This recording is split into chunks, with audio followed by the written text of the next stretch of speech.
ಹಂಗಾರೆ ಇವತ್ತೊಂದು ಸ್ಪೆಷಲ್ ಅಡುಗೆ ಮಾಡುವ ಅಂದೇಳಿ ಹೊರಗಡೆ ಹೊರಟೆ. ಇವ್ ಬ್ಯಾಡೆ ಇವತ್ತು ನಡ್ಕೊಂಡು ಹೋಗಪ್ಪ, ಸಣ್ಣದು ಒಂದು ಗುಂಡು ಹೊಟ್ಟಿ ಇತ್ತು, ಅದನ್ನ ಕರಗುತ್ತೆ ಕಾಂಬ.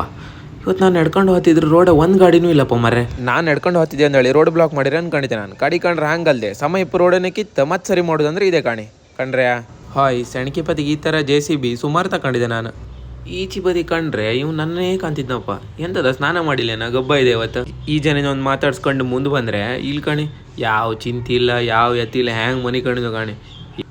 ಹಾಯ್ ಇವ್ರು ಇಷ್ಟು ಜನರಿಗೆ ಯಾರು ಅಡ್ಡಿಲಿ, ಎಲ್ಲರೂ ಸೌಂಡ್ ಮಾಡ್ತಾರಪ್ಪ. ಇವು ಮಾತ್ರ ಸೈಲೆಂಟ್ ಇದ್ದ, ಏನೋ ಫೀಲಿಂಗ್ ಆಗಿದ್ದ. ನೀ ಬಾರ ವಾಪ ಪಲ್ಯ ಮಾಡ್ತೇವ ನಿನ್ನ ಬಾರ. ಇವನ್ ಮೇಲೆ ಲವ್ ಆಯ್ತು ಮಾರೆ. ಹಂಗೆ ಇವ್ನ ಮಟಾಶ್ ಮಾಡಿ 1 kg ಚಿಕನ್ ತಗೊಂಡು ಅಲ್ಲಿಂದ ಜಾವು ಖಾಲಿ ಮಾಡಿದೆ. ಚಿಕನ್ ತಗೊಂಡು ಹೊರಗಡೆ ಬತ್ತಿದ್ರೆ ಇವರೆಲ್ಲ ಸೇರ್ಕೊಂಡು ನಾನು ಅಡ್ಡ ಹಾಕೊಂಡದ್ ಮಾರೆ. ಎಂತಕ್ಕೆ ಕೊಳಕ್ಕೆ ಮಾಡ್ಕೊಂಡಿದ್ದೆ ಅಂದೇಳಿ ಒಂದೇ ಒಂದು ಮಾತು ಕೇಳದ್ ಮಾರೆ ನಾನು. ಹಾಗೆ ಅಡುಗೆಗೆ ಐಟಮ್ ತಗೊಂಬಂದೇಳಿ ಅಂಗಡಿ ಬಂದೆ. ಒಂದು ಚಿಕನ್ ಮಸಾಲ, ಶುಂಠಿ ಬೆಳ್ಳುಳ್ಳಿ ಪೇಸ್ಟ್, ಆಮೇಲೆ ಒಂದು 1/4 ಲೀಟ್ರ್ ಮೊಸರು. ಹೊಪ್ಪಿಡ್ದ ನೀವು ಇನ್ನೂ ಮನೆ ಕಡಿದ ಮಾರೆ, ಸಾಕ ಹೇಳ ಕಪ್ಪಾಯ್ತು. ಇವ್ರನ್ನೆಲ್ಲ ಎಪ್ಸಿಕೆ ಮತ್ತೆ ಅಂಗಡಿ ಬಂದು ಸಕ್ಕರೆ ಅಂತ ತಗೊಂತಿದ್ದೆ. ಚಿಕನಿಗೆ ಸಕ್ಕರೆ ಹಾಕ್ತಂದೇಳಿ ಕಾಣ್ಬೇಡಿ, ಮತ್ತೆ ಹಂಗಲ್ಲ ಮಾಡೋದಿಲ್ಲ.